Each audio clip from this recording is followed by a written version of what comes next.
What I'm going to present tonight is a series of reflection on an issue which is, I think, of great importance to us all and truly internationally, which is the increasing use of debt by capitalism, the state, as a means not only of social control, but also of accumulation of wealth. And what I want to do tonight is to look at what are the political implications of the fact that debt is becoming more and more an important element in the relation between labor and capital and in the organization of our everyday life. Debt is becoming increasingly a common ground in which all kinds of struggles are beginning to meet.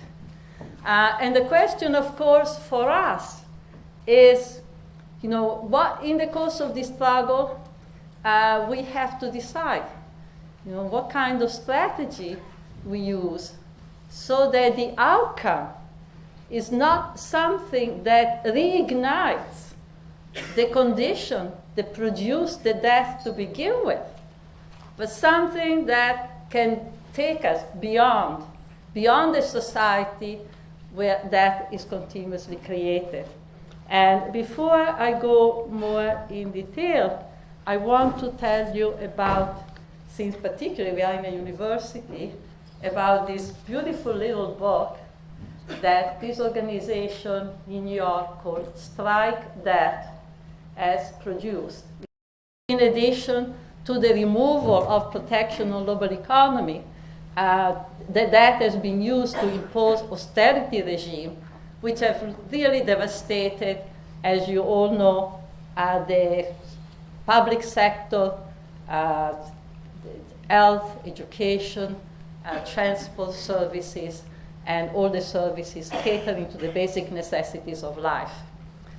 Now, at the same time, what we have seen in the course of the last 20 years, it's also been a new development in the use of debt. Debt has been used in a new way, that in the sense that there has been a kind of debt that has targeted not just the state, as in the case of structural adjustment, but has targeted directly individuals and communities. And I refer here in particular to the vast process that we often refer to as the financialization of reproduction.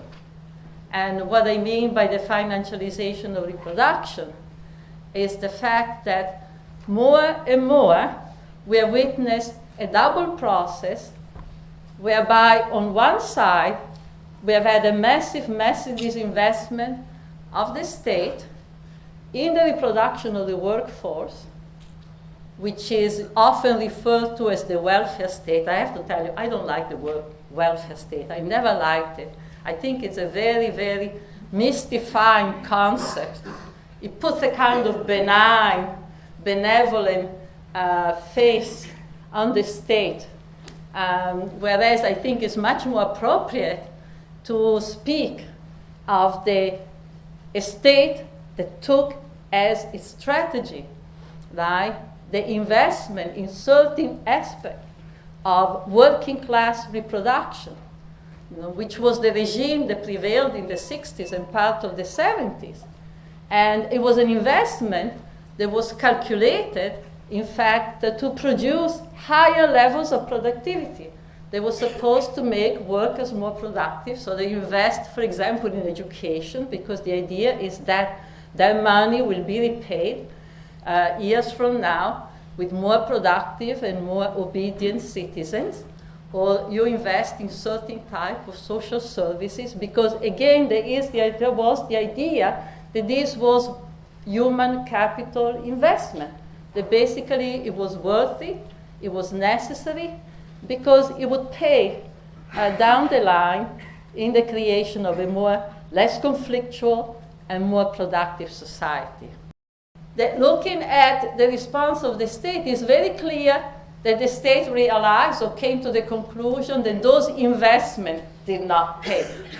That those investments actually produced a higher conflictuality in the sense of giving more space-time and more resources to the beneficiaries for actually organizing themselves and actually creating, building forms of resistance to the statal power and to capitalist power. So what we see happening in the course of the 70s, and certainly this comes to a climax in the 80s and 90s. I mean, it's really one of the pillars of the neoliberal agenda. What we see happening, we see in fact an inversion, which is really being one of the most important social transformations that we have witnessed, that certainly I've witnessed in the last 20, 25 years. The inversion whereby, whereas in the 60s, the state invested in some significant aspect of our reproduction. In the course of 2 decades, that investment is withdrawn, then the investment is cut, and now we are being asked to invest in our own reproduction. In other words, that reproduction investment is now being thrown back, onto our shoulders, and this has become the basis. This has been the ground, the material ground for the process that I refer to as the financialization of our reproduction. The word financialization has a whole horror of mystery about it. People associated with this funny business world up there, and there's been all this debate, is financialization, finance capital real or not real? And it's always associated with the idea of these financiers speculating on our future. But financialization is actually a very real process, very real part of our economic life.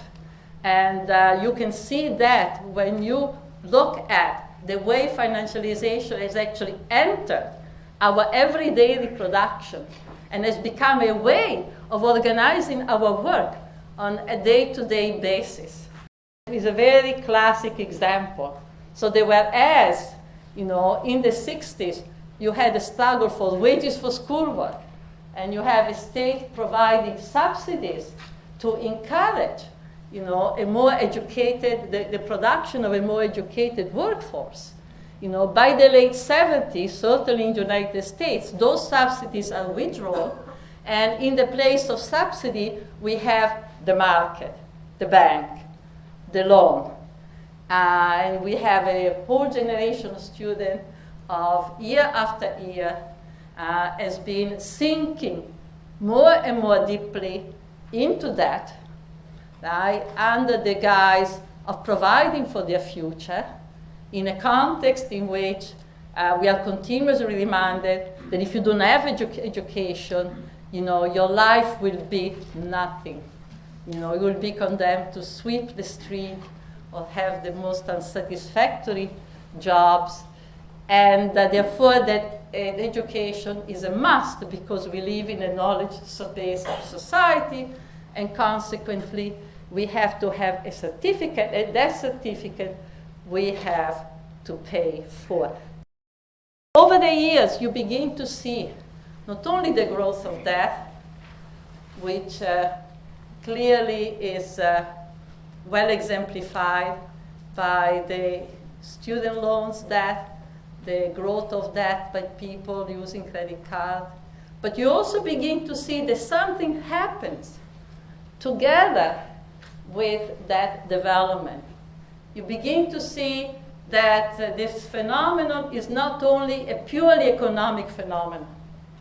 In other words, there's an economic element, which is that unlike in the past, under the regime of the so-called welfare state, where the state was expected to invest in our reproduction, we now have a situation where reproduction is seen as to be a responsibility of the working class, And every moment of our life, every moment of our reproduction becomes a potential means of accumulation, becomes a potential moment of accumulation. In other words, if you want to think in terms of a capitalist strategy, you have a capitalism that basically does not want to wait any longer for the future to cash in on the investment because they don't believe that investment will be productive in the future, and therefore wants instead to turn our accumulation, our reproduction, every moment of it, immediately into a moment of creation of wealth. So we use the credit card and they take a good cut of it through a continuous raise of the interest rate. We get the loan, and of course the loans, interest on the loans have been continuously escalating, etc., etc., etc.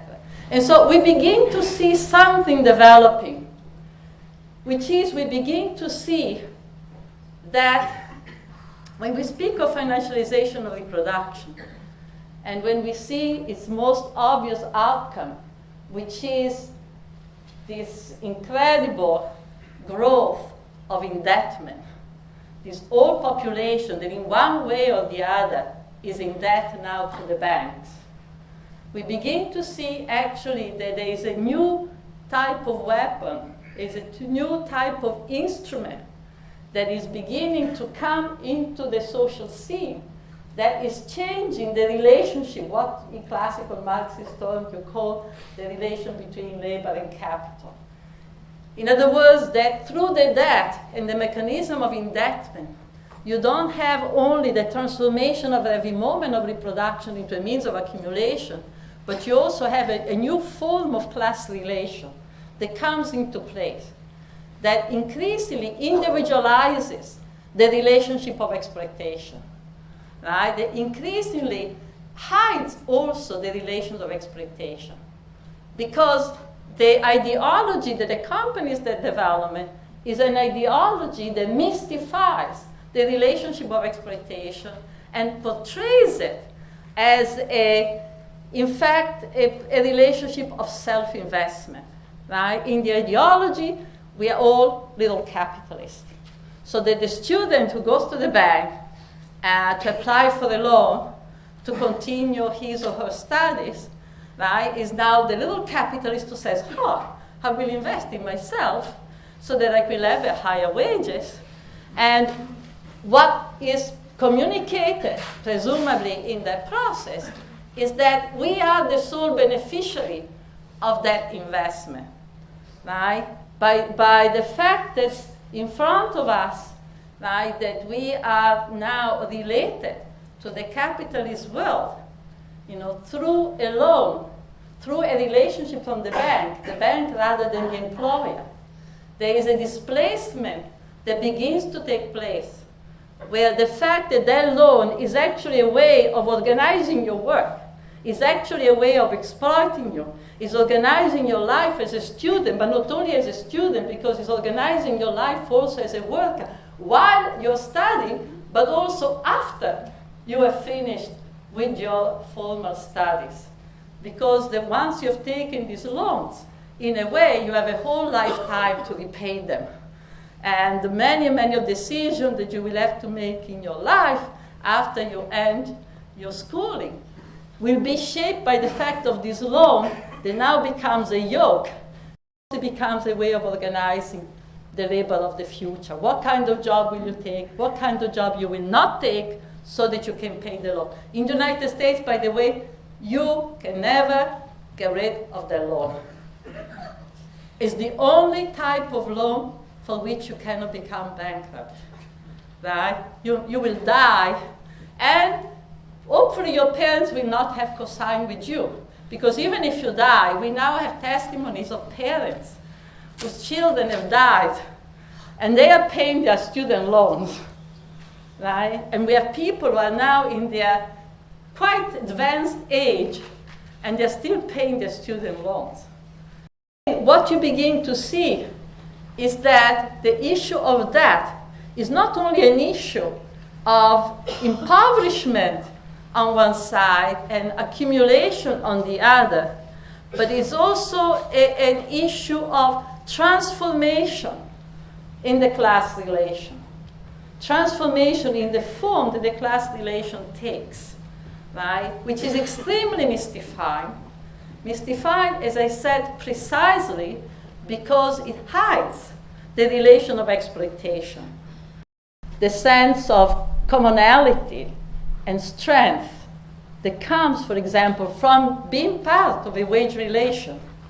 The wage, after all, still represented a certain type of common, right? It's very seriously undermined when you are in a one-to-one relationship to a bank. And when you've taken a loan, and you are the ones who have taken the loan, and if you fail to repay it, there's a sense that it's your own individual failure, right? That is your own individual failure. You should not have taken the loan. You made a mistake. You should have taken much less, etc., etc. It becomes more difficult to relate to the loan and to your struggle, from the point of view of you being a worker that is being exploited. Where this integrating destructive character of the debt relation becomes most obvious is not even in the student movement, the student loan situation, but it's in the situation that has developed in many different countries of the world around the question of microfinance and microcredit. There is a very voluminous record that demonstrate the fact that alleviating poverty, what microfinance has done has been really to create a population of people, mostly women, who are so heavily indebted to the banks or NGOs from which they've taken the loans, that all their life has been disrupted. And that not only they are now more poor and in more dire condition they were originally before taking the loan, but that in fact their whole social fabric, the social fabric of their life, their social support system have also been disrupted. Because actually the great innovation and the great invention that people like Yunus Mohammed and the many NGOs that have actually been the intermediaries between the banks, the foreign donors, and the women on the ground to which the money has been given. The great innovation has been to realize that social commons, social groups, social relation can constitute a sort of capital and can actually be put to use in a particular way to, for example, in this case, ensure repayment. So that in fact, the loans have always been given to the group, and usually women's group. Why? Because women are seen as more easily controllable, as more easily also intimidated, and as more responsible for repayment. Because women are those in charge of the reproduction of their families and communities, and therefore have developed habits of responsibility that are less present among men. Consequently, the loan is always given to the women's group, and every member of their group is made responsible for repayment. So that should one member default or waver in her commitment to repayment, you have the rest of the group, in a sense, functioning as police, right, and functioning as enforcer of the repayment, right? And there is now a growing literature. For a long time, much of the literature on microfinance was very positive, singing the glories of these programs. Right now, there is a growing literature which I encourage you to read. There is, for example, a very, very important book by Lamia Karim on the Grameen Bank in Bangladesh. They really describe the kind of machine that has been constructed precisely to ensure repayment, and describe in great minute detail how this machine works, right, in terms of the forms of surveillance and the forms of intimidation that it puts into place. And similar reports have come out from Bolivia, from Egypt, and more recently I found material also from parts of Africa, like Eritrea, and particularly Niger. And what transpires is a very common picture. The NGOs that have been involved into this process have begun to study also all the different cultural ways in which you can shame people into repayment. So that in fact, internationally, a kind of ethnography of shame has been produced in conjunction with the political economy of microfinance, that basically tries to understand what are the specific cultural codes in different countries that can be used, right, to incentivize people, so you would not want, for example, to lose face in front of your community. And the mechanisms are not necessarily the same. And so this is where ethnography, comes very, very useful. And when ethnography of shame is not sufficient, then what you have is more muscular ways, which is, you have a cohort of people who may go to the village and begins to break down the door of the houses of the women who are not paying back and appropriate whatever they have. Cases in Bangladesh, for example, women's cooking, rice cooking pots have been taken away when they could not repay, which is something presumably that is the ultimate shame that a woman can face. Obviously, there's been a struggle against it. The struggle has been taking place in many parts of the world. Most strongly in Bolivia, in the early part, around 2002, hundreds and thousands of women went in the summer of that year to the La Paz and basically laid siege for a month to one of the banks that had the majority of the loans, to basically say we will not be able to pay. They're very, very powerful pictures of these women who, in a country and in a region that is fairly puritanical from the point of view of sexual morals, women basically walk to the bank, stripping themselves to demonstrate that everything has been taken away from their life and nothing will be left to them. Right? Now, this is important again to know, precisely because, as we say, I was saying before, these institutions now are also coming to our countries, and it's important to imagine, foresee what is ahead of many of the people who might take this loan. And it should be added that the interest rate for the loans that are taken are extremely high, ranging from 20 to 30%. And you ask yourself, these are always described, the beneficiary, as the poorest of the poor, the poorest of the world. Why should the interest rate on loans that sometimes are not higher than $500 or $300, $400, why should the interest rate be so high? And the way they're justified is that precisely because these people are the poorest of the poor, you have to do a lot of work, a lot of intensive labor work, leg work, to go and find out what is that they have that you can take, right? What is that they have in the shacks where they live, in the houses where they live, in the community, that can be appropriated, should they, again, not be able to pay back their loan. And in fact, as a result of this situation, in many, many cases, you have women now who have developed 2 or 3 loans, who continuously have to get new loans to repay the old ones, because they are continuously falling behind.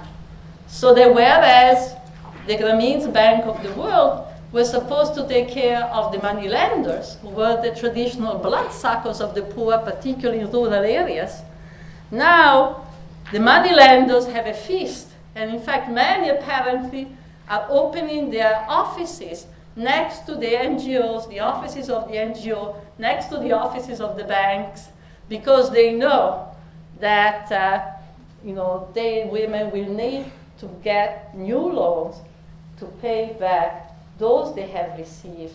And they will be terrified not to do so, because if they do not so, they will face a kind of public shaming that they feel will ruin their life.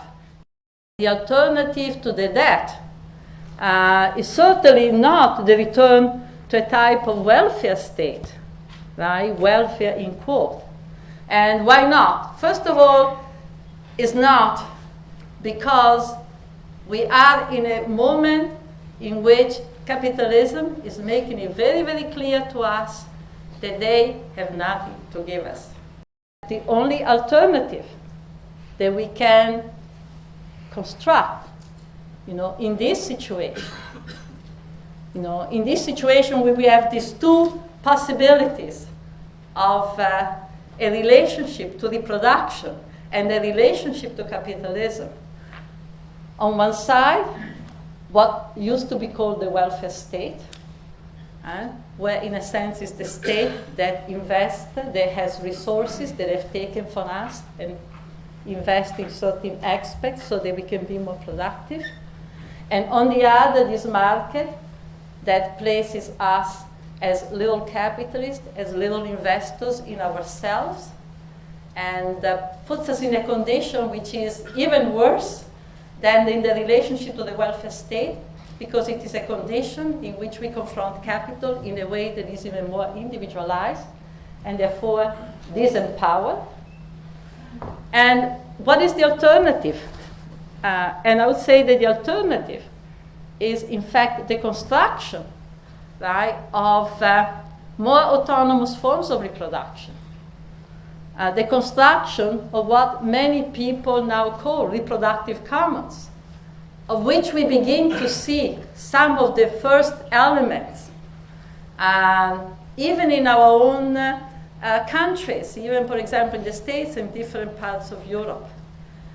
The construction of collective structures of reproduction, whether it is the communal garden, whether it is the time banks, whether it is the different forms of solidarity economies, which now appear as very fragmentary and clearly have to be imagined in a different way. They have to imagine a way that begins to coordinate them, that begins to think of them together, that begins to think in a way that they can provide a sort of counterpower, that they can provide forms of autonomy from the state, not to replace the state, and not to let the state off the hook, not to let the state in possession of the wealth they've taken from us, but to actually build a base, a social base from which to confront the state and to begin the process of reclamation, forced reparation, I don't like redistribution, that we need to have in order to reclaim our life, not only the wealth that has been taken with us, but it's our future, our life.